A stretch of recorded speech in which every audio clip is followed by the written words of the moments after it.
I'm Mark Noble, and this is the Academy of Football podcast. Yo, this is the Academy of Football in claret and blue. Absolutely massive, they just ain't got a clue. But just watch how we move, we got it here, come and see. Yeah, stepping in clean. Irons. Hello everyone and welcome back to the Academy of Football podcast. My name's Kevin Slade and tonight my guest is an OG of West Ham social media.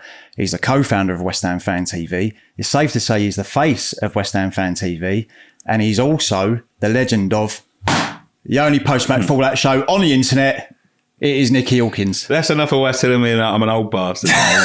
Mate, that's an old one, mate. That's been going for like, what, 11 years now? Long time. I said to Ryan when we had Ryan on, I said, when we qualified through the Fair Play League, and you had the poster up with Europe stuck on it, and it fell down. Yeah, on one of your Post Match Pint shows. Mate, we've done some. The thing is, when I used to do this, it goes. I have to think about it now. It used to come naturally. What was the Post Match Pint? The only Post Match fallout show on the internet. It's not. It was at the time. That's become iconic, though. Yeah, in West Ham social media. Yeah, it's become a little bit of a signature. But when I used to say it, the only West Ham United post-match follow show on the internet, it was the only West Ham United post-match follow show. Yeah. It wasn't for long, but 11 years down the line, we've got so many people doing it now that we probably should change it. But I mean, I don't even know that original one yet, probably, so I won't change it. So, yeah, but it's been going a long time. And to say I'm the face of West Ham Fan TV, them poor bastards that work with me, I'll tell you what, it's because it's not a very pretty face. But well, as I said, let's go back 11 years. So we had Ryan on a few months ago. We had a very in-depth conversation about West Ham Fan TV, how it come about, the ideas. He did say that you had a meeting in a cafe. Wickford cafe, yeah. In Wickford cafe. What's your version? How did the idea come about for you, for West Ham Fan TV? I'd stopped going for a little while. And it was bits and pieces that was going on in my life at the time, and I got a son, and I had to stop going because we had to look after him. You know, Mrs. was a nurse. She was doing all sorts of different shifts, and I remember I give up the season ticket. It was going to take a couple of years before we could sort this sort of thing. You know what it's like having kids, course, you know. Yeah. And we just had him, he wasn't old.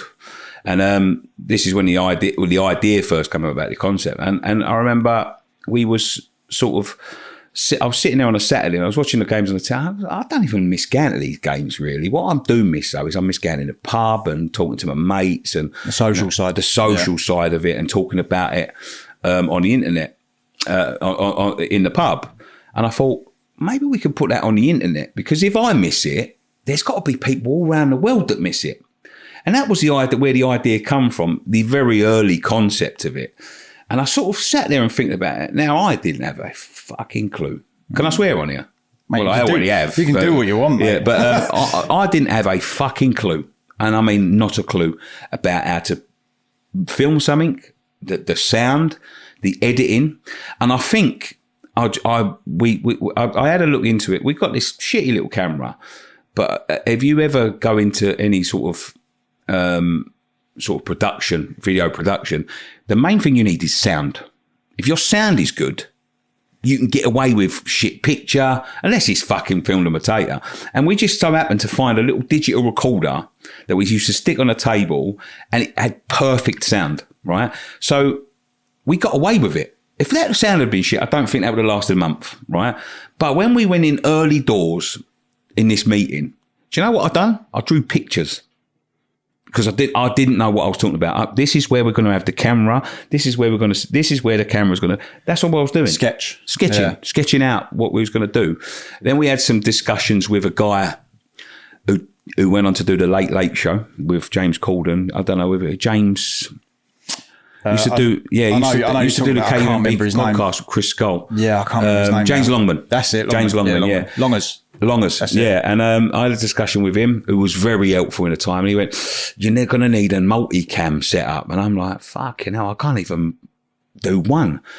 But even though he said that, he goes, and there was a guy at the time called Irons Views who was just starting at the same time. He goes, I don't mean to be the bearer of bad news. He said, you're just about to start, and I know you're the first one technically, so but he's just about to start. He's got a studio and all. He knows exactly what he's doing. He's going to blow you out of the water. You need a multicam setup. You need to make it. And I was going, I don't think we do, James. I said, because the whole concept of the idea of it is I want people to feel like they're sitting in a pub with us. So I just want it to be one single camera and to look into it like you're sitting, as if you were sitting on the next table. Raw. Want it raw. Yeah. And to be fair, that was my idea in and I was adamant at that. But if I'd have thought, oh yeah, we do need these multicams, we would have never got going. I couldn't even work one. Didn't even know what I was doing. I used to sit there, Post Match Pint, right? And I won't say too much, but I acquired a laptop from somewhere, right? And I never had a computer, right? And I used to put the SD, because it had the SD slot in it, and it was like quite rare in it. So I used to film it. I used to put this SD slot in it, and I used to have to run it through the editor for 4 hours to get a file out that I can sync up to the sound. There was times after we'd filmed Post Match Pint, right? So we'd get home at, say the game was at 3, get home at 7. I'd run that through the editor to 11. Then I'd sync up all the sound. Then I'd be waiting for it to buffer again for another 4 or 5 hours. He's having fucking kittens over there. Because he probably knows the issues I'm having, right? Yeah. So, but there's times when I woke up on the laptop and I miss it, and I've got a baby indoors. You know what I mean? It was tough. It was tough going at the start. A lot of the other 4, they don't realise the amount of fucking shit that I went through. But listen, as time went on, we learned. I just showed you a video there. We've learned, we've developed. We're never perfect. We're always going to be raw. But we've become synonymous with the match day and things like that, which is, I'm so proud, not just of what we've got, but, the way that everyone's developed into knowing, the way sort of this sort of broadcasting works. Because we all of these people that have come after, and this is not knocking them, we made their mistakes first. Do you know what I mean? So we was going in blind. Every mistake we were making, no one else had made. There was no evidence of it anywhere else. We was making them. So to keep on going as strong as we are, to be number one on the YouTube space still, even though we've had issues, even though the mistakes we made, we was the first ones to make. I'm so proud of them. Not just me, but the boys that have put in the past 11 years as well. So they've done fantastic. See if you remember this. You probably won't, but when we used to do Sex, Drugs and Carlton Cold back in the day, you sent us a DM, right, on Twitter. Yeah, it was either you or Ryan, but I'm assuming it was you based on what you've just told me. You said, how do you do all the cameras, lads? Like, I ain't got a fucking clue. And I replied, and I said, well, to be honest with you, mate, I ain't got a fucking clue either, but we get a really good fucking deal because of this man over here. Yeah, and here he is. Yeah. So, but we didn't have anyone like Oh no, we was lucky with that at the time. Because we met Dave through a mutual friend, and but I honestly think if we hadn't got, because it was just pure luck, we hadn't got that sound right, I think that would have died a death in a month. It was just, the sound was pure. It was really, really good. Probably better than what we've got now. After time, this dictaphone, because of the room we was in, it just picked up everything. We didn't know anything about omnidirection or anything like that.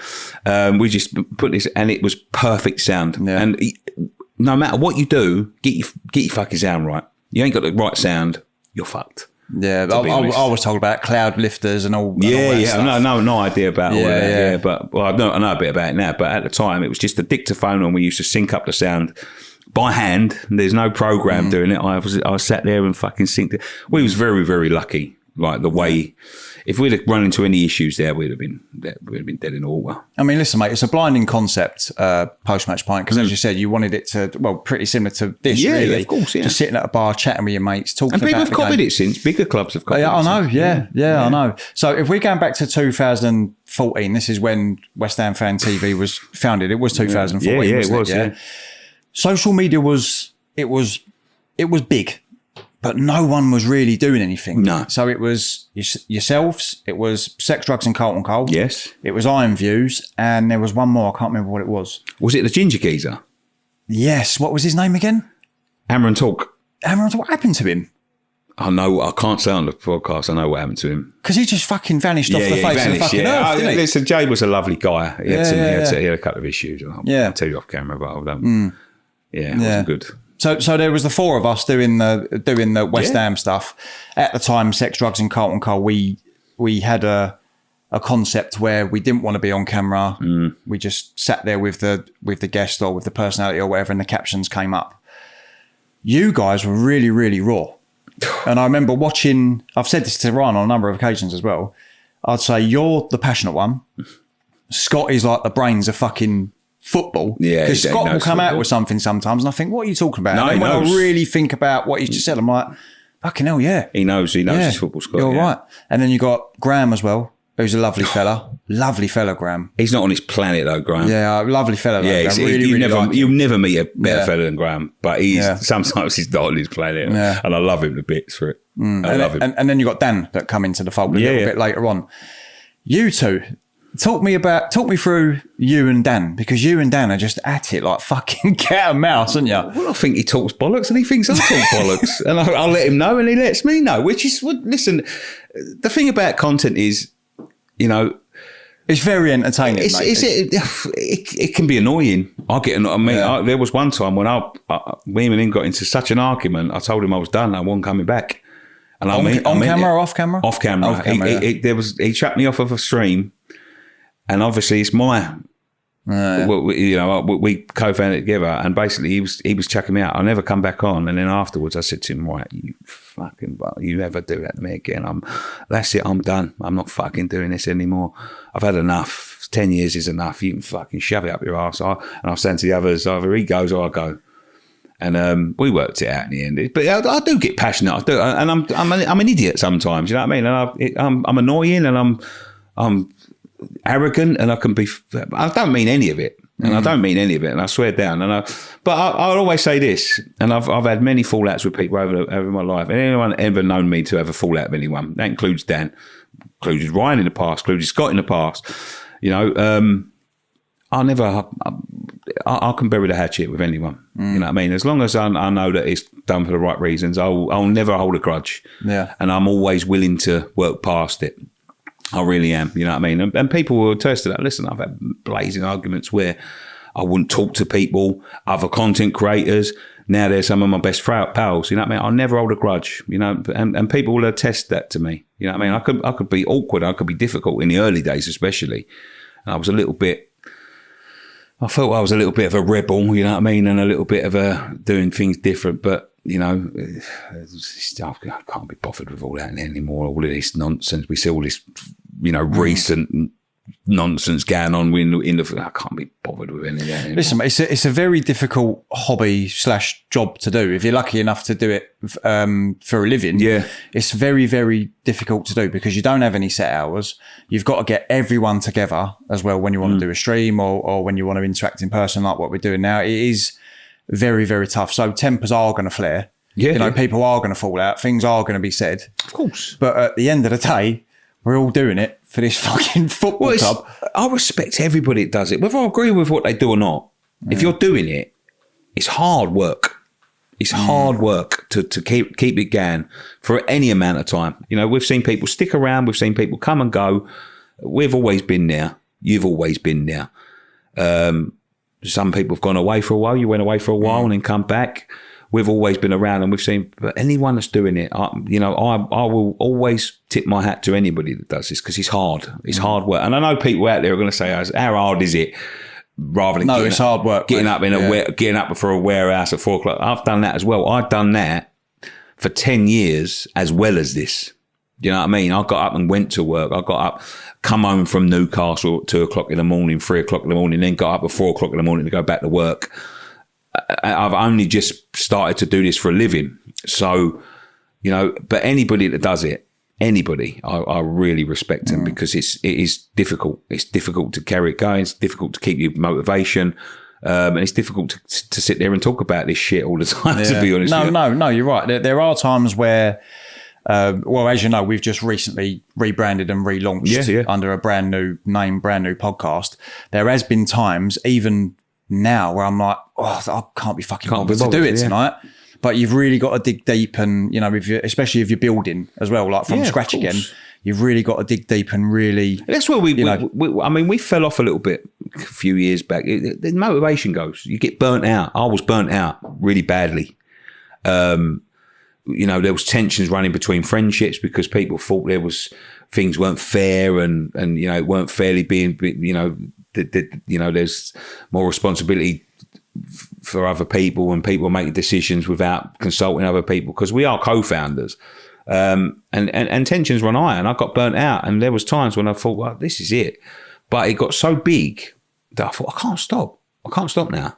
And the others were thinking about like, let's just call it a day. And I was like, look, you can do what you want. I'm going to carry on in any capacity. I can do it without it. And thankfully they never went anywhere. But it's difficult. The tensions do run high. It does strain. It puts a strain on friendships and relationships, put a strain on my relationship at home with my wife, put a strain on my friend's relationship. And there was times when I sat there and think, when I'm at West Brom and we're losing 4-0 and I'm sticking around to speak to the last 8 people in the stadium and I'm thinking, what the fuck am I doing? But I still love doing it. And that's why I'll never stop. You know, now I've got to a point where there's a balance. We're friends again, everyone. We're going in the right direction again. Everything's a bit fairer. You know, I'm trying to do the best I can for them as well as the channel, and my home life's okay. So it works out in the end, but it's a long slog, Kev. It's a long slog. I don't want to moan about it because I feel so lucky to have done it. You know, I honestly feel so privileged that people out there. And that's why I kept on going, that people out there still tune in to hear what I've got to say every week. I think that's unbelievable. What would you say has been before we move on to the highs of West Ham Fan TV, because there's been plenty of them. Because as I said, I've been a fan of the channel since it started, really. What would you say has been your biggest lows of doing the channels? I know you've touched on the strain with friendships and your home life and stuff like that. With other fans from fan cams, or, you know, as an example, what has been the biggest lows? The lows of on the channel itself, or or in general, that's really affected your mental health. The March was really bad. The March, we shouldn't have got involved in as deeply as we did, and we took a lot of stick. I mean, lots of threats to life. I've had threats to life recently that the police were investigating. But them sort of things, listen, I can be called anything. But when, you know, people were threatening family and my son and my daughter, my missus, sorry, I haven't got a daughter, but my mum, I've had threatened that we know where she works. We're going to fucking run her over at 3 o'clock in the morning when she gets Tesco's. Things like that has been awful. One of the worst things ever, and as a father, you'd know about this, my son first started to read, and there was a lot of rumours going around that weren't true about me taking money from somewhere and you know, nicking money from a charity, and it just was not true whatsoever. And there were certain people that were saying it that were quite prominent on the internet. And I remember this specific geezer, his name was George, I won't say his second name because you probably know who he was, and he tweeted me something, and we got into a bit of a backwards and forwards on Twitter, and he accused me of stealing money or pocketing something. And I left it open and I went to go in the kitchen to get a beer. I'll never forget this. My son was there. My son had just started to learn to read at the time. And I remember, I'll never forget him. He came up to me and went, "Are you a bad man?" I went, "No." "Why did you say that?" He goes, "Because I just looked on your computer and that man was saying you've stolen things and you're not a very nice person, and he was swearing at you and all this sort of thing." And that broke my fucking heart. You know what I mean? Because it wasn't true. It was absolutely not true, right? And this geezer was saying it, and I've had this a few times. This is the worst things, right? People will say anything about you on the internet. Try and get an apology or a retraction out of them. No chance. I'll get people accusing me of all sorts on the internet, then DMing me and saying sorry, but that's still up. And I'm saying, like, this is what happened on the day. And I'm like, mate, that is still there. As far as everyone else is concerned, that's the fucking truth. And that's the way the internet works. These things never go away. It's there for life. It's there for life, yeah. And you know, they don't know you've apologised to me privately because you've left that out there. And people know what they're doing. But that was one that I really, you know, that really got to a point when I thought, I'm either going to hurt someone here or I'm going to just slip into the shadows and never come back. Especially when it comes to your kids as well, because I'll say this pretty much on every episode. I talk about parenting quite a lot. Now, parenting is probably one of the most difficult things I've ever had to do, because you don't know what's right from wrong. You're learning on the job as well with parenting. And my kids have got a bit of a gap between in ages. So I'm starting again at the moment. Yeah.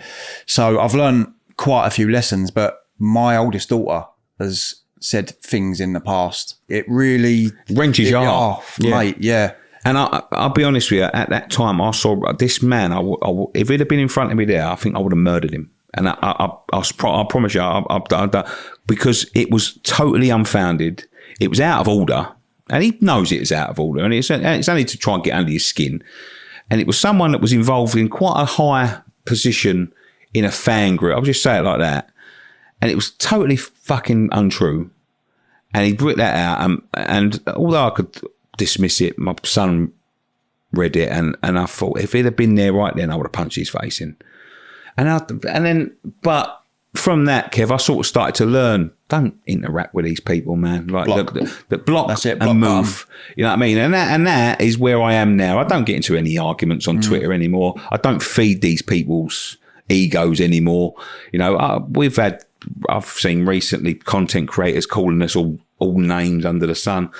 I'm too long in the tooth. I know when people are trying to bait me out. I know when some people are trying to use my face to get to promote their things. You know, I've had it in person when someone's come over to me from another channel who I didn't get on with at the time, and has said to me, blah blah blah, confronted me on it, and I said to him, "Go away, don't want to talk to you." And he's going to me, "No, because you said that." And I went, "Yeah, and I mean it." He goes, "You need to come onto my channel and tell me."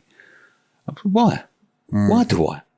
He goes, "Because you know, it's on his terms." Yeah. I'm like, "You need to come on." I said, if I want to say something, I've got a platform that's, and I didn't mean this. I said, I've got a platform that's 20 times the size of yours. I said, what do I need to come on yours for? I could say on mine, on my own terms. And it's things like that. And you sort of start to learn about these things down the time. There's been a lot of deceit and a lot of backstabbing along the way in terms of like content creators and all that. But I just distance myself from it. I never watch anything, Kev. And again, I don't mean that disrespectfully. I just want to do my own original thing. And if you watch things, you get influenced by what people are doing. And I've never done it. I've just, you know, everything I've got, I've created with my own brain. It's all from my own thing. But there has been some dark times when I just think, you know, I could have easily walked away. I wouldn't, and I haven't, and I'm still here. It's a strange one, isn't it? Because when you touch on the downsides of social media, because social media is powerful, mate. Like we've seen fan power through social media. There's been decisions that have been overturned, etc. with other football clubs as well. What really disappoints me about content creating with this football club is I remember when we used to be one big fucking army. One big army, and that was one of the main reasons why West Ham chose us. It's weird. It's a strange one, ain't it? Yeah, it's weird. And I just can't put my fucking finger on it. I went up to Liverpool recently, a little few years back, and they was talking about I've got some friends up there, big content creators, and they've got a massive podcast up there called the Anfield Rap, right? And I was like, whoa, must get pretty tasty between you two. No, why would it? And I'm like, well, rivals and all that. He goes, we ain't rivals. Is the other one the Red Men? Red Men. Yeah, the Red Men, yeah.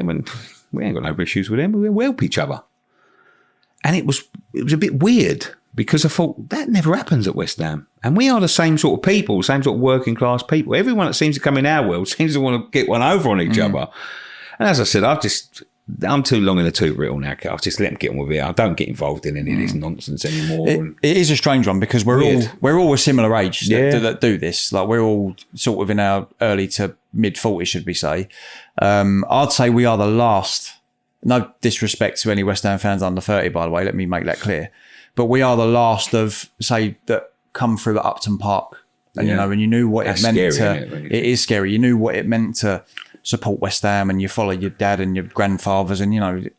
In a way, Kev, I think it's ironic because I think social media has killed that sort of spirit in our world. I really do, because when I was growing up around Upton Park, I was lucky enough to be going at 10, 8, whatever. People used to pick me up. They all used to look out for each other. You know, when we was going to the front, people would chuck their kids to the kids. I remember being passed along in the old South Bank to the front, so I can get on one of them stalls at the front. People don't seem to give a shit about each other now, and social media seems to be fueling it. If I'm honest, and that's ironic because I work in social media, but it can be the greatest thing on the planet. You know, when you see people coming together, raising money for people like Isla, raising money for, you know, or getting, you know, justice for people that have been banned unjustly and things like that. It's fantastic. But you see a lot of tepid, nasty, septic shit on there. Mate, when the fan base is needed, we all rally together and forget anything that ever happened between sets of people. Do you know what I mean? But you know, it can be the breeding ground for such negativity. Yeah. It's disgusting, to be quite honest with you. But there we go. So let's talk about the highs. West Ham Fan TV. There's been plenty of them. Plenty of highs at West Ham Fan TV. What's been your personal highlight? The biggest high that you've had? Prague was the best. Prague was the best. I was hoping you'd say that. Yeah, Prague was the best. Going there, seeing everybody there, everybody that was anybody was in Prague, and then finally seeing us seeing us lift that cup. It was unbelievable with your friends. You know, you've been waiting for it for years and years and years.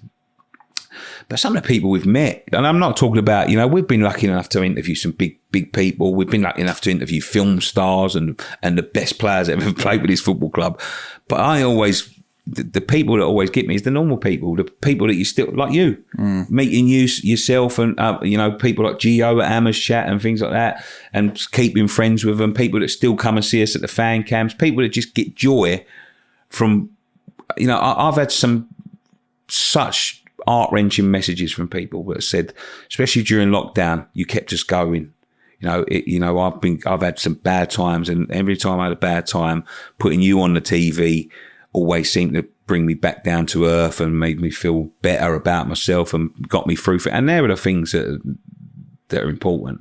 Nothing else is important. I can fucking talk to Ray Winster. I've talked to him at a Christmas party off camera. You know what I mean? You can do what you want. But when you hear people like that are saying, you know, you was the one that got me through these dark times, they're the best. It's become your purpose. See, when you get messages like that, I've had messages like that myself in the past, and you think that this is worth it, you know, for every cunt that gives you stick for having an opinion. You know where you have to start to learn, because there's still people making these mistakes now. You'll get 99 brilliant messages and you'll get one negative one. And I always used to focus on that one negative. You can't. Everyone won't like you. Everyone won't be a fan. Everyone now and then there'll be someone that'll tell you you're talking bollocks. There's a geezer that comments on it, and I laugh about it. No matter what I do or what I say, he will not have me. Whatever. He will praise the other three to the heavens, and no matter what I do, I could turn around and say the sky's blue, and he'd turn around and go, "Oh, well, I had to go and check that because I don't." But you know, it's that's what I'm there for. You know what I mean? I am there for, as long as you don't get personal with me, I don't mind that. You know what I mean? Like, everyone's got their favourites and that, but you know, don't focus on that one. There's 99 others there to look at. You know what I mean? Like, and that's what I've learned to do. Stop focusing on that one. And look at the best things, and just ignore the others. And once you can do that, it's quite zenful. It is quite zenful to sit there and think, do you know what? I do make a difference to some people. You know what I mean? Like, they do like to come in and chat. Listen, I never thought there was going to be more than 5 people, and that one of them would have been my mother watching us. So the millions and millions and millions. I think in May alone, 11 million people watched our stuff. Wow, mate. Yeah. You know what I mean? That's blinding. That's cracking. You know what I mean? Like, 11 million people in a month come and saw what I had to say about us going down. That's crazy, ain't it? Yeah, it's mental. It's mental. But that's what we do it for. You know, them 3 people out of 100 that don't like you, they can crack on. Let them not like me. I've got to say, though, we've all got our personal troll. Like you said, there's always one character that comes back and digs you out. I think it might have been yesterday, actually. I tweet every now and then. I'll sort of scour it to see what's going on, you know, with news or whatever. But there's one account in particular He's They got just won't have you. some bogus name. Yeah. And they're talking about James Ward-Prowse coming back into the fold. We'll go into depth in a little while about that when we talk about current affairs. But it is a bit of a strange one because Nuno comes across as a right stubborn bastard to me. A prick, mate. Yeah, and we've all heard things about him in the past. And I think I said something along the lines of, well, maybe Bowen might have had something to say about that because he was Bowen's vice captain before Nuno came in. So maybe Bowen has actually said, okay, I'll stay because I love the club, but you need to bring James Ward-Prowse back. Whether he goes into the first team or not, he's a leader in the dressing room. This geezer, mate, he don't even follow me. So he must be searching what I'm saying, mate. He would just not have it. Nah. You're talking bollocks, you're peddling bollocks, you're probably getting paid to say this shit. I was like, mate, you're having a fucking laugh. My account got hacked. I've only just got it back. Somebody accused me of being a Sullivan Stooge recently. Oh, I've had now you, Kev, you've known me a long time, mate. We've had some fucking long discussions, mate. No. If anyone isn't a Sullivan Stooge, it's me. I mean, I've called them bit unprofessional, but I've called them some fucking vile names in the past. Mate, I know, bad things, man. If they knew, if I was a Sullivan Stooge, if he knew, I think he'd have had me murdered. Well, we've all had that at some capacity in the past. You know, obviously I've got history with the West Ham way as well, and it was constant when I was doing that with those two. It was absolutely fucking constant, mate. Won't. I think there was one incident that summed it all up for me. We've done a video, all right? Somebody had posted it on a forum, all right? Now, there was a comment underneath that video that says, I heard, my mate told me, right, that they are owned by that Robbie Lyle off of Arsenal Fan TV. What, West Ham fan? What West he's Ham saying? fan. He's accusing West Ham fans. No, this is what he said, right? He said, they are owned, it wasn't even accusing me, they are owned by Robbie Lyle of Arsenal Fan TV. He set up the channel and he just runs it, right? Now, I've saw this comment, I've commented underneath, I went, well, I can assure you, I am the owner of West Ham Fan TV. I set it up by myself and Robbie's got nothing to do with it. And he went, are you calling my mate a liar? That's a strange one, that, isn't it? Are you calling my mate a liar? And I went, well, I don't mean to accuse people, but yes, I have to. Because I know it's the truth, because I own it. And he went, he wouldn't lie. Respectfully, and that sums up social media to me. You cannot argue with idiots. Well, me and a friend of mine, we call them but no cunts. That's what we call them. It doesn't matter what. Like you could have the concrete evidence typed up on an A4 piece of paper. They go, but no. I showed him the ownership paper. I said, look, I own it. It's got nothing to do with it. My mate wouldn't lie to me. You're calling my, it must be true because my mate told me. And I'm like, mate, I own it and I'm telling you. But that was, I think that was another turning point. I think there's no point. There's no point in getting into these conversations because that's a pointless conversation. He's being told by the person that owns it that what he's saying is untrue and he's asking me if I'm calling his mate a liar. Of course I'm calling him a liar because he's fucking lying. It's always accounts with like 50 odd followers as well. This is what I've noticed anyway in the past. But anyway, let's move on from the negatives. It just goes up to some, and that's why I'm so okay with it now because I've learned to ignore them people. Yeah. Well, it comes with experience, doesn't it? I suppose as well. Yeah. Let's go into current affairs then, Nick, because as I said, I watch West Ham Fan TV a lot, and I love. Thank you. I love listening to all four of you, really. Yeah. We've got our opinions on the relegation. I'm gonna say, even though we went on a bit of run when Somerville had a bit of a purple patch and it was looking positive, I thought we were dead and buried in January, and I said it a lot. With Ricky Raymond, I said it with Ryan, I said it with all the different guests we've had on here from January up until now. I was like, I still think we're going to go down. Now, I am a pessimistic West Ham fan, not because I like to breed in negativity or because I love being negative and, all that bollocks, but I've been going a very long time now. I've seen 4 relegations. I've seen 4 poor ownerships. We've been fed bollocks after bollocks after bollocks. We will always sign a superstar, but it'll always go 2 or 3 years later. Yeah. Right. How's it looking for us at the moment under Kretinksy? What do you think? Because without going into what's happened recently with the plugs, with the leaks and stuff, we're not going to go into that. Yeah. But it does seem like that is what's happening at the moment. That's why we're not hearing anything. Yeah. I've said this before. Are you worried or not? No, I'm not. I'm not worried because it doesn't matter to me whether we're down, up, League One. I'm the same. But, I always said, and I said this, right? I thought we would get out of it. I thought we'd get out. We'd just scrape out of it, right?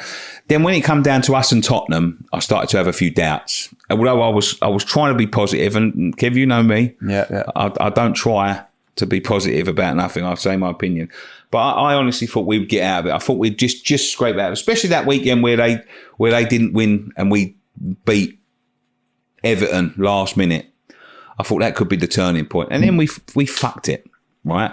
But it was all in our hands. But I honestly think that this relegation was the best thing that happened to us for a while. I really do.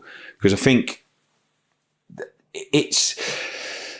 the other regime were just happy to just float around. Plod along. Nothing would have ever got done, right? And I said to the other two boys on the channel, I said, imagine that Somerville and Fernandez were going to go regardless. They was going to be sold regardless of what division we were in. Well, apart from Bowen, they're our biggest assets. Yeah, so. right. They're two, because we needed money and we needed to make money quick. Trying to survive in the Premier League with a team like that and trying to get promoted out of the first division with a team like that is two completely different kettle of fishes. If we'd have just scraped it there, take out Fernandez and Somerville out of that equation, we're down. We're dead. Now we've kept the players. It's been a bit of a hard slog to keep the players. You're going to lose them anyway. They're too good for the Championship. We might lose a couple more, but they've kept a majority of them now. I think we're more equipped to get out of a Championship than we are to stay in the Premier League. So you're just denying the inevitable. And then you don't know where you were going to be at that time, right? So I thought relegation the others weren't having it. It was devastation. They've done fantastic to get the money for them too. They've done that's phenomenal to get the money they've got for them too. And I was just saying this there. A lot of people are panicking about no signings and all that. I think they spent a lot of their time just trying to convince people to stay, which I think is important. Listen, I don't think everyone's got to stay, and I don't think we've got the bollocks for it if we don't get anyone else in. But, before we start to look at what we need, you've got to know what you've got before you go out shopping. If you've got pasta in the fucking cupboard, there's no point in going and buying more pasta. You need the sauce that goes with it. And that's what we've got to do. We've got to determine what we've got before we start thinking, right, who do we need to come in? What would be the point of bringing in a left back when that's the third left back, but we've got no left winger? There's no point. You know what I mean? Because they thought TAOF might go, or they thought Wan-Bissaka might go, or they thought Alvarez might go, or Tati might go, and they buy the replacements and then they don't go. We've got to know what we've got first, right? People are having meltdowns already. I know, mate, yeah. Absolutely. And listen, I understand the frustration, right? But and I understand it. We've had a lot of years where we've just been, I think, neglected as a football club in terms of like the football staff and what we need to do to build. From that cut there, we should have propelled from there. But as well as I know, we never do. We do something like that, and then we go like that, which has happened. So the new ownership have come in. Let them do something before you start having a meltdown. You know what I mean? They've done a lot of good stuff already. A lot of good stuff. Keeping Bowen is fantastic. You know what I mean? When it's, it looks like... That's the best signing of the window. Of course, yeah. All intents and purposes, he's going to go. We need the money. That's all we was getting told. We need the money. We ain't going to have any money to do this. So to keep people like that, Tati's still here. Listen, it might change. Wan-Bissaka's still here. TAOF's still here. Souček's still here. They're all still here. Mavropanos is still here. So I think we've got, and I said this, we've got the core of what we need to get out of that. We need to make a few additions, but I'm not panicking just now. I'll judge in September. 1st of September, then we know where we are. But let them do something. The reason you're not hearing anything is because they've stopped everything. Telling people anything. So let's see where we are. I mean, look, Kretinksy, he ain't no mug. I mean, I've heard he's worth 13 billion, he's worth this, he's worth that, but it's the way how he's conducting business at the moment. And this is a breath of fresh air for West Ham fans because we had 16 years of the other lot, and I am going to go right back to when we first went to the London Stadium. Now, I know I'm going over fucking old ground, but I think it might have been the Southampton game. We got absolutely fucking smashed by Southampton. And the turning point for you and West Ham Fan TV, I remember like it was yesterday, you was sitting at the bar and you was like, I'm fucking telling you now, you was like, those two are here to earn fucking money from that stadium. Yeah. And that was the turning point for a lot of West Ham fans. Now, I'll call us the OGs of West Ham when we first done that transition to London Stadium because the wall couldn't be pulled over our eyes. We sat in meetings with them lot and you just knew they were fucking talking absolute fucking bollocks. Now, apart from that one trophy win, which don't get me wrong, I wouldn't change it for the world. That would have happened. Well, yeah, this is what I'm saying. I wouldn't change it for the world. But as you rightfully said, from 2023 onwards, we had the perfect opportunity. Those opportunities don't come round often for West Ham to fucking propel, get a manager in that's going to do this and do that. But the one bugbear and the one person that was always holding our football club back was David Sullivan. Do you know, I had a discussion with Allardyce the other day. I was working with Allardyce. I liked him. And I liked him. And I said to him, what's your biggest regret? And he said to me, see, when my last season, we was fourth at Christmas. He goes, if he'd have bought the players I wanted, he told me who they were. And one of them was, you'd have thought, he's a superstar. Because he wanted Kenwyne Jones as well, didn't he? It wasn't Kenwyne Jones. It was a huge player. Like, he went on to become like a world superstar. But I can't remember who it was. He pinpointed these four players. Was he a youngster at the time? Yeah, he would have been a youngster at the time, yeah. And but he was... Premier League? Yeah. I can't remember who it was. No. But it was a superstar. He was an absolute superstar, right? And he went, we could have got these four. And he said, if we'd have got these four, we'd have made the Champions League. I took him to Sullivan, and he said, I'm not interested. Why, though? This is what I don't understand. And then he said, I made the decision there, and then I'm not continuing. I'm not staying after the contract's done. He said, like, these four players on the thingy, for the life of me, I can't remember who it was. I will find out. I promise you I'll find out. I'll ask. Because I know he wanted Crouch as well, didn't it, at one point? Wasn't Crouch. It was big. He wanted him, though. Whoever it was huge. He turned out to be a huge player. But was it Modric? It might have been Modric.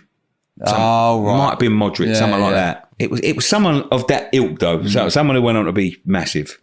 And he said, and I asked for these four players, and Sullivan said, no, I'm not interested. I'm not spending any money. And he said, if we'd have got these four players, we'd have made the Champions League. No problem. No problem at all. You'd think, though, wouldn't you? Like, I mean, but then when you hear that, you start to think to yourself, all of them things that he was saying is just nonsense. Absolutely. He hasn't spent nothing. Yeah, we know that. But if you're an owner of a football club, I mean, look, he was outdated when he first came into West Ham anyway, from his fucking days at Birmingham and whatnot. But if you're an ambitious owner and you've got the riches and the glitz and the glam of the Champions League, if you've got a shot at doing that, a realistic shot, surely you'd shoot for the fucking stars. But you know what it is? He knows full well, if he get there, it's going to cost more to stay there. Or people are going to expect more. You miss it, people ain't going to say nothing. That's all it was. He wanted the least amount of success for the least amount of money invested. That's all it was. He didn't want to go. He wasn't interested in Champions League. He wanted to get us to that stadium. He thought that was going to be a game changer for West Ham. He thought it was just going to run itself. But when they broke down, someone broke down on a podcast how much he's actually spent in terms of what is that, like 15 million? 15 million pounds in terms of everything that he's invested into that football club with the interest he's took back out of the club. He's put in 15 million pounds and that's what his shares are now. And that's what he's put into the football club. Net 15. Yeah. That's what he's put in. After all he's had out, he's got left back in that football club, 15 million quid. And when the latest amount of interest gets added on, which is phenomenal, by the way, you probably really have that out. So he's at net zero that he's invested in a football club.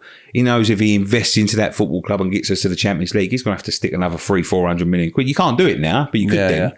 He's going to have to stick another 400 million quid. And he's like, I don't want to do that. Don't really want to do that. All he wants to do is get to the point where he's at net zero. Whatever he makes is profit. And that's where he is now. He's still digging his heels in, which is absolutely disgusting. You know, after everything that's been done and after all of these things that he's dragged us through the mud once again, because he always does and he always has, but because of the type of person he is. And listen, you can take, you can take that sort of person out of that industry, but you're never going to take the industry out of the person. That's the industry he's in, and that's the sort of things that they do in that industry, right? But he won't let us move on. Now he's, that Stavey thing, and he's saying, I'm not selling. I might sell, we go back up and all that. He's still... He's a narcissist, ain't he? He's a narcissist. It's exactly what he is, he cannot stand us. He cannot for the life of me. He don't like West Ham fans, mate. He cannot for the life of me. He cannot for the life of him work out why we don't like him. He can't for the life of him. He thinks we should love the ground he walks on. He saved us, according to him. I don't know, mate. I mean, the thing is with what's going on, again, it's the unknown. I think this is why everyone's worrying at the minute. So his shares are there to be bought. But like I said, mate, he's digging his heels in. But surely he don't have the power, though. This is what... He has to a certain extent. This is what I'm not getting. Yeah, he has to a certain extent because he still owns them. And there could be... I think there's going to be... I think it's... this is what I think. Yeah, I think he's trying to get a little bit more money out of whoever wants to buy him by saying, I'm not selling. Oh, mate, he ain't selling no shares until we go back up. Absolutely not. No, I don't think... it depends. Unless he's ruled an unfit owner. Yeah, this is what I'm saying. This is the thing. This is the gamble he's playing. I mean, he couldn't watch the women's and kids team and he was still in charge. That's fucking mental, that is. How can you be a fit and proper owner if that's the case? When that came out, the news of he was banned from the... again, we're going over a little bit of old ground here. They must have known. Brady must have known about that. Everyone that we've dealt with at the club must have known about all this stuff. I won't say too much because I don't want to get us in legal trouble. Yeah. I don't know, mate. Whenever there's a positive at West Ham, you always get dragged back down with a negative. I think it's just the way we are. And I think it's just what we expect. It's in our DNA, mate. Yeah, it is in our DNA, unfortunately. Yeah. We're born losers. That's what we all are. And we love it. Well, I love it. I call Tottenham serial losers because they're not that far off from us. No, I don't care what anyone says. They might have. Listen, I know they've gone this, but how can you get into the point where they were last season? That's twice as well, though. Yeah, that's twice in 2 years. And they can sign Fernandes and they can sign this one and that one. I still think they're going to struggle, mate, next season. I really do. I don't think they'll be anywhere near. I think if these don't work out the way they think they're going to work out and they don't hit the ground running, a pair of them. Now, he scored a cracking goal the other day, but... Yeah, he did. He did score a cracking goal. He's a lovely little player. But if they don't work, one of them gets injured and one of them don't work out, they've invested a lot of money in two players that they're relying on. It's a gamble. I think they'll do all right, though, if I'm honest. So you're going to Germany, aren't you? Yeah. For the pre-season. You're looking forward to that, I am. Yeah. Indeed, yeah, I am looking forward to it. And I was just saying... The other day, I was saying to someone, I'm looking forward to going to Germany. I've never been to Germany before. So, you've been three times. You've been to Freiburg, Frankfurt as well. Yeah, Freiburg, Frankfurt and Leverkusen. I went, that's how much I drunk. And I said, fucking hell, that's how much I saw of Germany. So this time I'm going to take it easy. I think I'm going to go and do a little bit of sightseeing, take it easy a little bit. Them trips around Europe were manic. They were, yeah. Right, and that's what I said. Right, that's we were zooming in and out, working, drinking. I don't even remember going. That's how much of Germany I saw. You know what I mean? I've been to Freiburg twice. It's crazy how quick that's been and gone, ain't it? Yeah. Because we had 3 years on the spin in Europe, and I remember my dad saying to me, "Right, fucking take this in, make the most of it, yada yada yada." And at the time, we were flying under Moyes. And I thought it was going to carry on and on and on. And then all of a sudden, it's just... I remember saying my brother was in Leverkusen. He was going for the last night out in Leverkusen. And I said to him, let's have a good one tonight. I said, because this could be the last one for a long time. And it was. And it will be. We're now going to the championship. So, listen, I think it's going to be okay in the next few years. Whether we're going to reach Europe again, it's going to be tough. Tough. Especially when you got clubs like Brighton, Bournemouth, they've just really leapfrogged us, mate. Yeah, very well run clubs. And mate, it's the pessimism in me. But listen, you have to look at it with a bit of optimism. I read about Kretinksy, and one thing Kretinksy does is Kretinksy picks up you've got distressed assets and makes them better. And the first thing he done with Slavia Prague, or whatever Prague he picked up, is he looked at the infrastructure of it, changed the infrastructure, looked at the training facilities and said, well, how are we expecting to compete with the best if we ain't training with the best? Completely rebuilt their training facilities, and within 5 years they won the league again. So that's what he will do. He will look at things that Sullivan didn't give a monkeys about, right? He didn't care whether we had good training facilities. He had players there. He said, "Oh, I'm paying you £100,000 a week. You've been at that training ground." Yeah, I've been there. Yeah, shit. Yeah, it's shit. Shit. I think that's worse than what Chad Relief was. Yeah, I think it's worse. That'd be a fucking upgrade. The groundsman took me in there. I was working for a company just before in COVID, and he must have heard me talking about how bad it was on a stream. Because as soon as he saw me, he went, "Do you want to come and have a look around?" I went, "Yeah." So he's taking me around and he's showing me the facilities. Going, "See, it's not that bad, is it?" I was going, "Nah." But in my head, I was thinking, it's fucking worse. It's diabolical, mate. It's worse. Yeah, I said, I've been to like St. George's. St. Mm. George's Park has got something there, or this is what I understood, right? With a pitch that the England first team play on, right? And they have a scan of the pitch of Wembley the day before they train, yeah? And they've got a machine that will go and roll in along the pitch and put every divot and lump and bump that is exactly the same as what they were going to play on the next day at Wembley. And it will flatten the pitch and put the exact divots, bumps, bits of dirt, gathered, whatever, into that pitch so they can train on the same pitch that they're going to play on. That's crazy. It's crazy, yeah. But that's the way technology have gone. This geezer's saying to me, "Look, we've got a sprinkler that comes up." I was going, "Well, brilliant. So you get the fucking I've got it in my pitchforks fucking out, garden." Do you remember Upton Park when I used to come along? when I I used to pick up fucking lumps lumps and just like lob it and just like tread it back into the fucking but that's what I'm saying. Like, you know, the way that technology have got. Well, listen, we don't know what technology, but we've got sprinklers that come up every half hour. I'm like, brilliant. Bit of water on the pitch, brilliant. Listen, them groundsmen, they're phenomenal what they do with the ground. Yeah, they really are. Yeah.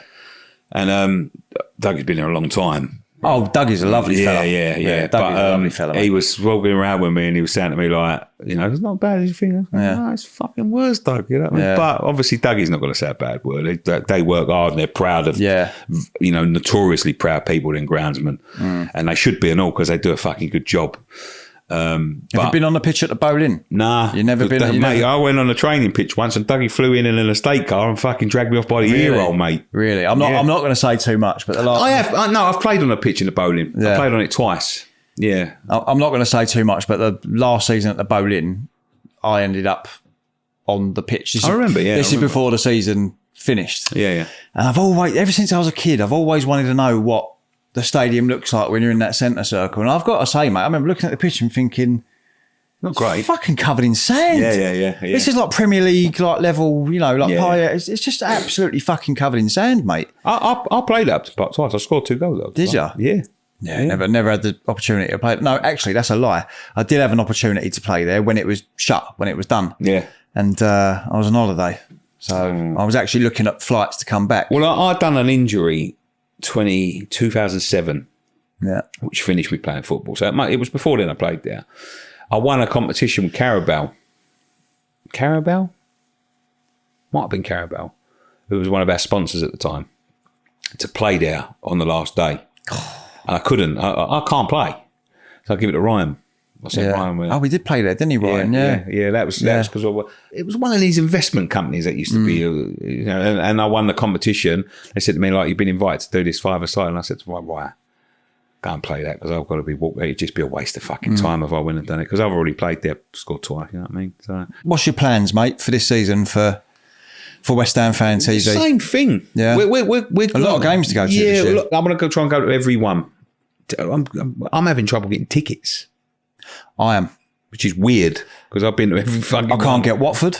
I can't get Burnley. I can't get Burnley. Millwall is absolute. I ain't gonna be able to get that one. But Watford and Burnley, I can't get them. Yeah, I'm struggling at the minute. But listen, we'll sort something out. I'm trying to sort that out. But in terms of the channel, I think the channel's going to go from strength to strength. I really do. You know, we've got some big plans. We've got some big sponsors coming in, or possibly coming in. I'm working on something, a couple of things real big things. And one of the ideas that we've got is going to be phenomenal. Can you mention it or not? Or not really, because wraps? I have to keep it under. I could tell you personally, but I have to keep it under wraps. Listen, I don't want to mention it just in case it don't happen. But this first thing that I've got, and it's going to be a series because I do something with Midnight called Local Nicky, which is my own channel when I look at different things. It's going to be a series on there, but the first one is going to be on our channel, and it's unbelievable. The concept of it is unbelievable, and it's all going to be funded by Midnight, hopefully. Who we're hoping to get in as a sponsor, and maybe I hope we got that over the line before this goes out. But that's who we're looking at. I'm working more personally with them because that's my job now. But this is phenomenal. It's going to be groundbreaking, and I don't mean to say that. No, mate, I can see the excitement on your face. It's going to be groundbreaking. And listen, it may work, it may not work, but this is the sort of style of stuff we're going into, but we want to keep it the same. We want to get more in-person things. We want to get everyone back to the football, because I know a couple of boys don't go to the football. We'll eventually want to get everyone going back and getting it back to work. You want to keep the original ingredients of West Ham Fan TV. We don't want to change anything. And just add to it. We just want to add to it, Yeah. No. Talk to me about Local Nicky then, mate. Little plug. Yes. I went to I injured me. I was at work and I injured my arm. I had to be called off sick. While I was called off sick, I went in to do a shoot with Jermaine Defoe, who, and I know he gets a lot of stick, but he's such a lovely fucking boy. I'll tell you what, we're friends now, but such a lovely lad. But I went in to do this thing called Defend Your Career with Jermaine Defoe. And the two people, they're putting together something at Midnight. They're doing real big things over there in a minute. And they've had these ideas of the sort of people that they want. And they saw me and they just said that was perfect. That was exactly what they envisioned for one of the sort of people they wanted to do one of the channels in, which is Local Nicky, which is the old school, bit of, don't listen to statistics that go, wears his heart on his sleeve and likes proper football. And they offered me a contract, which was 6 months. And they said to me, do you want to take a chance? And I'm like, yeah, I've been looking to get into this. And they've been phenomenal. They are a phenomenal company to work for. They've got some massive ideas. They've got some huge ambitions. And what we're going to be doing is going to be going strength to strength. And I'm just about to sign an extension for a couple of years. So good stuff, mate. Yeah. As I say, you deserve it. You know what I mean? You've put the work in. Yeah, we have put the work. Sometimes I don't think I deserve it because it doesn't feel like work when you're doing something that you want to do. Do you know what I mean? Like I remember going to the game. I've done this first one at Dagenham and Redbridge, and we've done this, and we've done a few shots that we had to do. I've got a director now, and a producer, and a cameraman, and an editor. And I'm like, is this my fucking job?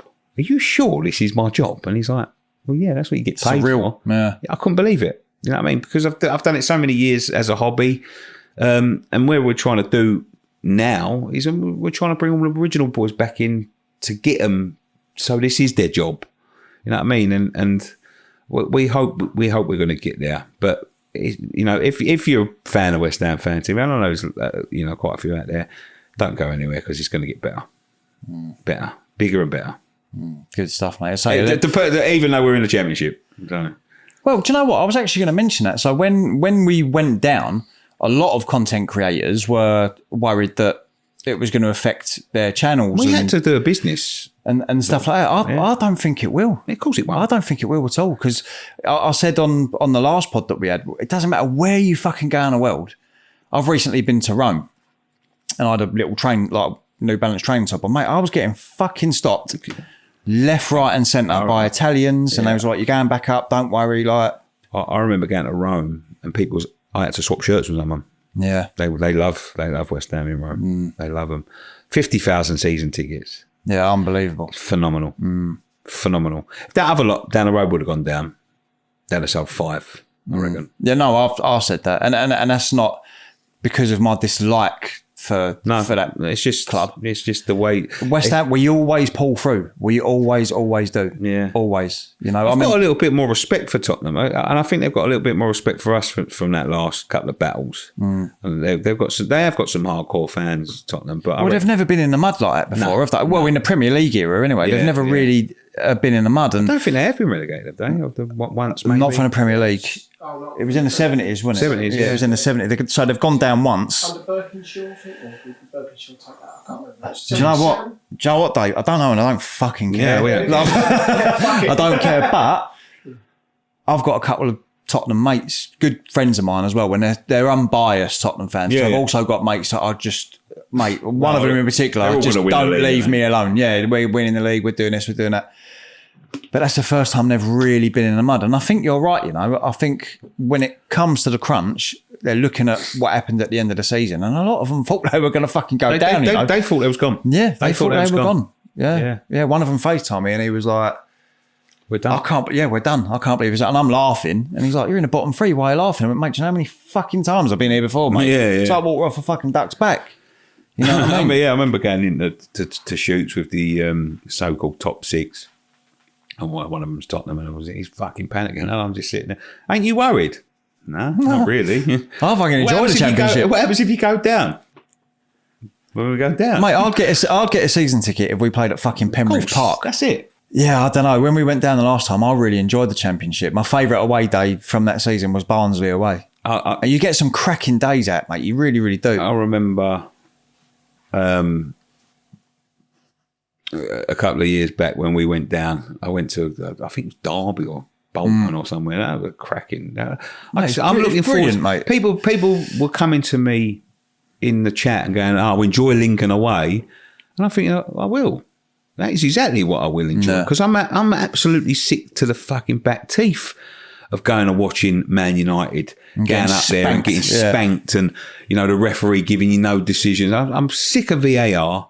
I'm sick of the likes of I mean, I'm watching my Arsenal mates walking around with shirts that say West Ham's number 19, and I'm like, mate, but no one gives a shit about West Ham. That's what makes me laugh. But you've spent money on getting the word West Ham put on your fucking shirt. I'm just sick of them people. I'm sick of them. Sick to the back teeth of them. Yeah. And I'll have a season of, listen, you've got to be there to survive. Yeah, a club of our size, you've got to be there to survive. But a season away from it, mate, I'm looking forward to it. I'm looking forward to it, mate. Like I say, there's no VAR, there's no top six bias. You haven't got to deal with all the fucking pricks that know fuck all about football. You haven't got to deal with random. I mean, I still think we will get a few randoms because it's the London Stadium and the legacy behind it and whatnot. But like I say, when we went down last time, I remember going Peterborough away, and they still had a stand that was terraced. Yeah. So all the West Ham, I think we had two stands. I can't remember now, but me and my dad was in the terraced stand. Yeah. And mate, we were all like a bunch of fucking kids jumping up and down. I think we Wimbledon away. I remember going Wimbledon away in 2004.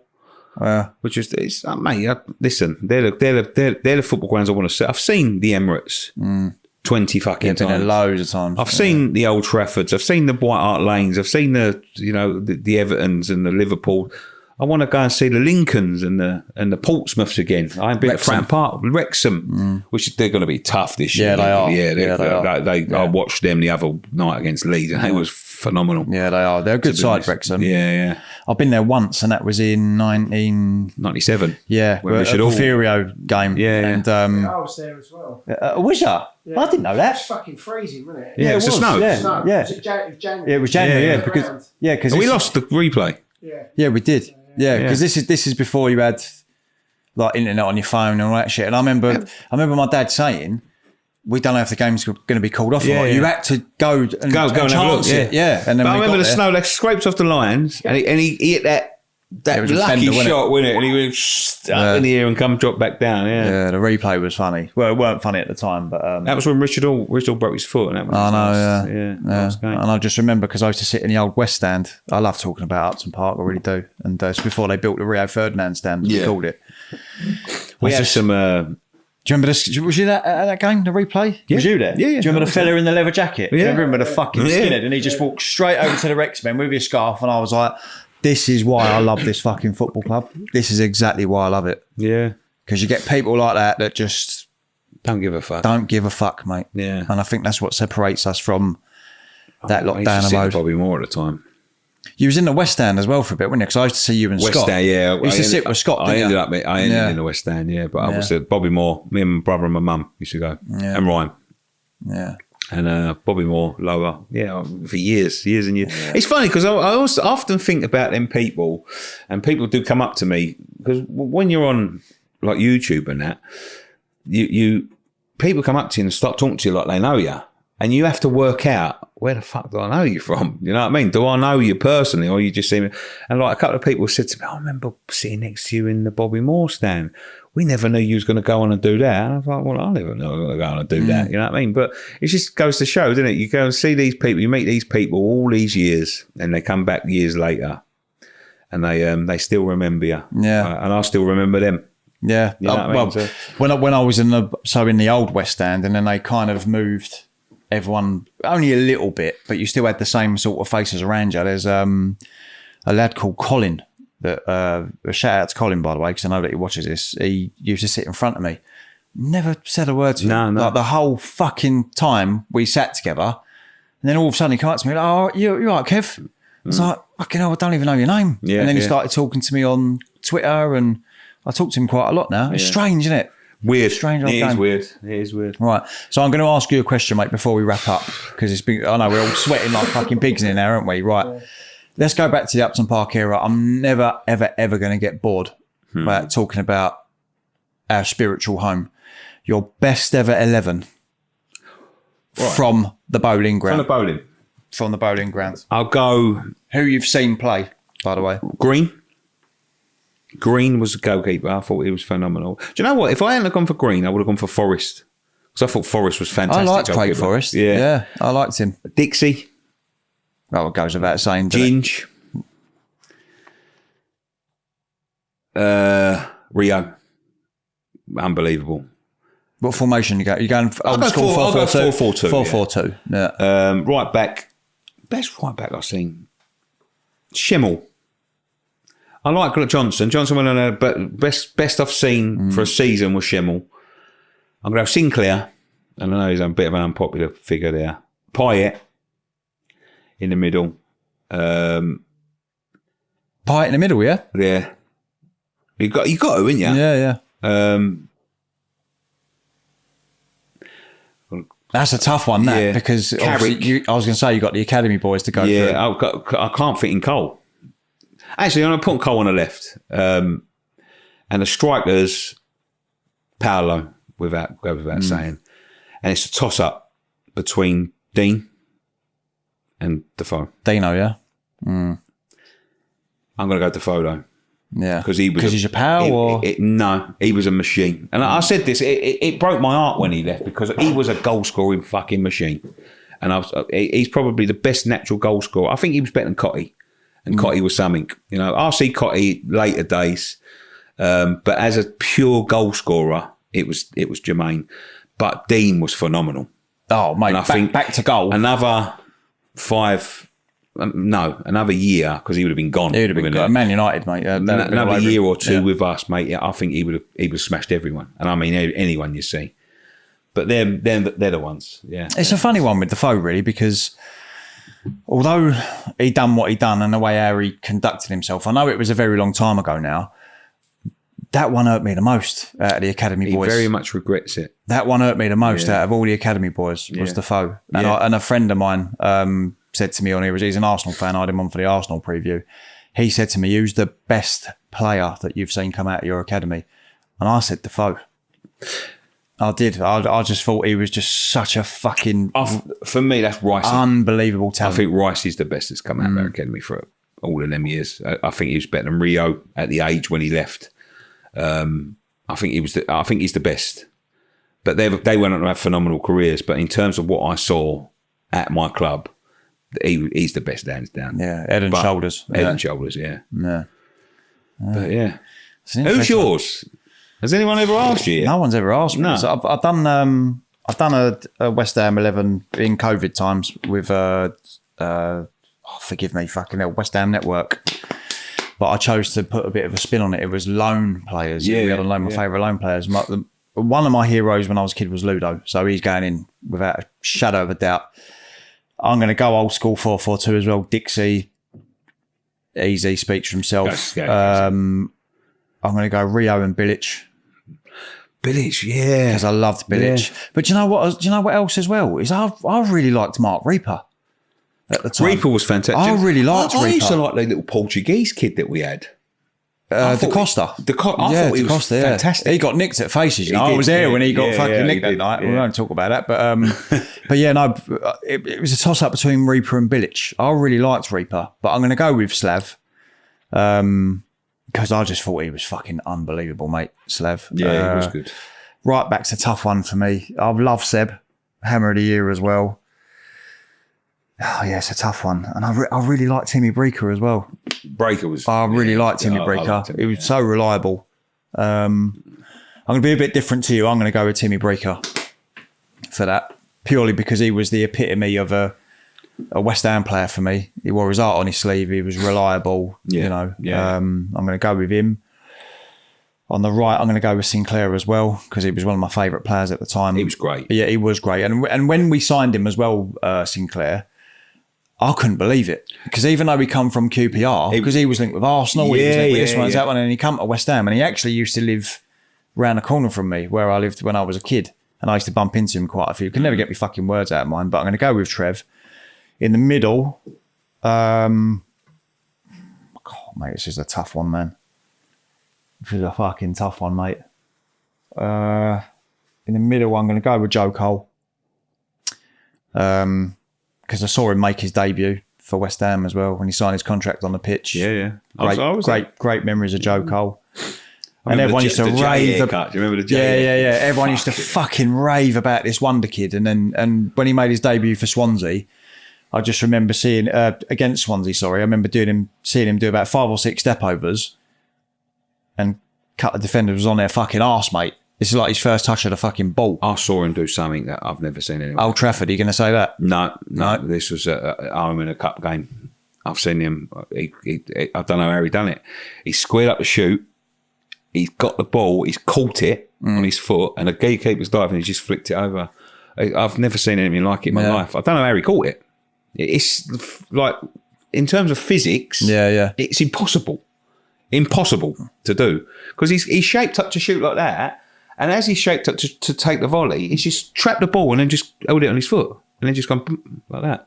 I've never seen anything like it. Do you know what's funny though? When we talk about the likes of Joe, even Defoe, throw Defoe in there, the way they talk about Di Canio, those players, and say I've learnt so much off of Di Canio, particularly Jermaine Defoe as well. We don't know whether he's spoken to you about it personally, but he says like Di Canio was just an absolute fucking phenomenon for me. It was West Ham. The only one I would say, sorry, Kat, go on, mate. No, go on. The one that I swear down, I've spoke to people that have played with the top players, and they reckon Ravel Morrison beats them all. Yeah. And if he'd have put he would have been a Ballon d'Or winner. Well, Matty Etherington, he used to rave about him. Alex Song said Morrison. Well, yeah. Alex Song played with Messi, don't forget. And he's saying he's the best he's ever seen. That's crazy. Fucking hell, mate. Yeah, what could have been, eh? Yeah, exactly. Yeah. Go on, mate. Yeah, go on. So you've got Joe Cole in the middle.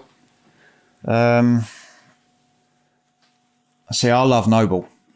Nobes. I love Nobes. There's so many that you can put in. I love Nobes, man. Do you know, I love Monks. I do. I love Monks. I love him, Johnny Monks. Yeah. He would definitely be on my bench. Nobes would be on my bench. I'm going to go at your bench in a minute. I know we're all sweating, but fucking hell. I'm going to put Nobes in there. I love Nobes. Don't get me wrong. He fucking frustrates the life out of me at times. But that last season at the Boleyn ground, everyone talks about Payet. He was fucking well class. He was good. He was unbelievable. So that's my 2 in the middle. Payet easily on. I'm going to put him on the left. Yeah. Payet. He's hands down the most talented footballer I've ever seen play for West Ham. Yeah, I agree. Ever.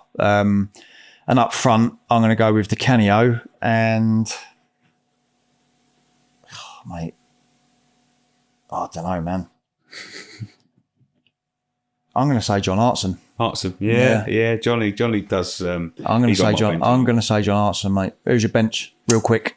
Hartson, Monca, Lanzini. because I fucking love Lanzini. How the fuck did I forget about Manu? Breaker. Hutch, maybe. Yeah, that's Who's your goalkeeper? Goalkeeper, Sludo, Yeah. without a doubt. Yeah. Manager? Harry. Yeah. Harry's my favourite era, man. That's the era I grew up. I know he don't get a good rap at the minute, and what everything happened with Bondo, but I grew up. That was the era. Yeah, I loved him. Yeah. Well, my bench is pretty similar to yours. Obviously, bar 1 or 2 because they're in my first team. But yeah, mate, we got through that, didn't we? In the end. Thank you Pour so much. I really appreciate it. It's been an absolute pleasure. No, thank That's you the so second one now. Absolutely fucking blood brothers now, aren't we, mate? Yeah. But mate, thanks so much for coming on. Thank you for inviting I me. wish you all the very best with West Ham Fan TV and with local Nicky and with all the bits and pieces that you've got coming up. And mate, this is going from strength to strength. You're going to be fantastic. Oh, mate, listen, really appreciate it. As I say, we're still quite new, so we're giving it a good go, aren't we, mate? Yep. And we doing well. give me a bollock in Fantastic. every episode that we do. So we're going to wrap it up there, Nick. Thanks so much for coming on, mate. No, thank you. Thanks everyone for tuning in. Thank you so much to Nicky Hawkins on West Ham Fan TV. Please don't forget to like, comment and subscribe and give us a little hype as well on the YouTube channel.